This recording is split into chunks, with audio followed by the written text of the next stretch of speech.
Olá, vamos falar agora da escolha de candidatos e a subrepresentação feminina. Vamos lá. A escolha de candidatos é muito importante que se saiba o número de cadeiras no órgão legislativo disputado para que o partido ou a coligação possa elaborar a sua lista de candidatos. No caso da disputa de cargos do Poder Executivo, cada partido pode registrar apenas um candidato a prefeito, governador, presidente da República e seu respectivo vice. O vice pode ser, inclusive, de outro partido nesses casos. Vale lembrar que cabe ao partido decidir internamente sobre os candidatos que irão indicar, desde que em conformidade com o devido processo legal, conforme foi objeto de decisão do TSE, essa decisão que está aí do ministro Arnaldo Versiani.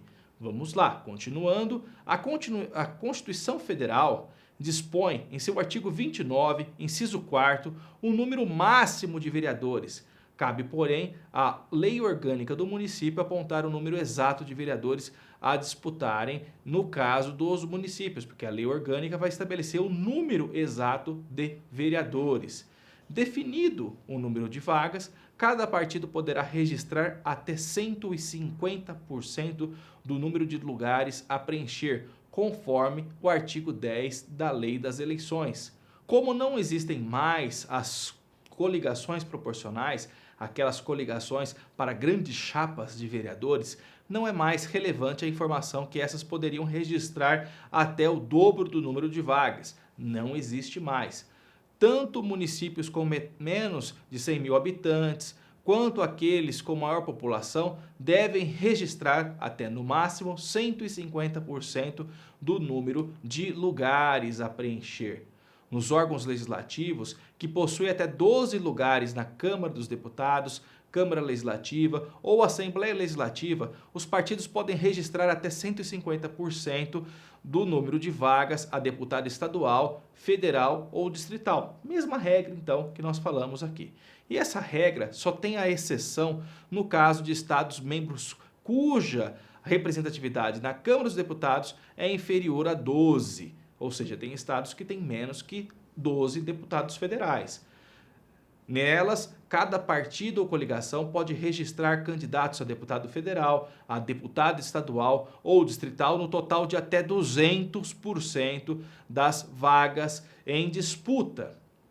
Atualmente, é o caso dos estados do Acre, Amapá, Amazonas, Alagoas, Roraima, Tocantins, Rondônia, Rio Grande do Norte, Mato Grosso do Sul, o próprio Distrito Federal e Sergipe, Espírito Santo e Piauí.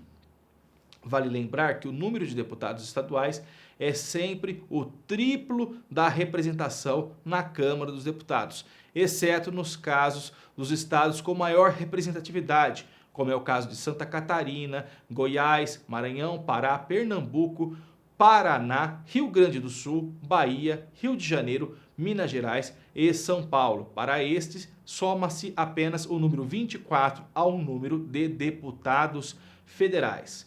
Agora um tema muito importante, um tema extremamente relevante, cada vez mais tem ganho importância na justiça eleitoral, que é a representação feminina e atual ainda, infelizmente, a subrepresentação feminina.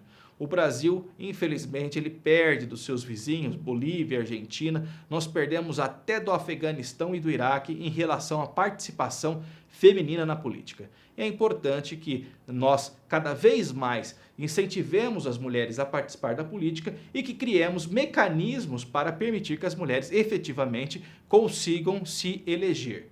Então, a partir de 2009, foi adicionado o parágrafo 3º ao artigo 10 da Lei 9.504, o qual determina que cada partido ou coligação deva preencher a sua lista de candidatos indicados ao pleito com a proporção de 70% e 30% para cada sexo, sempre arredondando as frações para o inteiro positivo maior.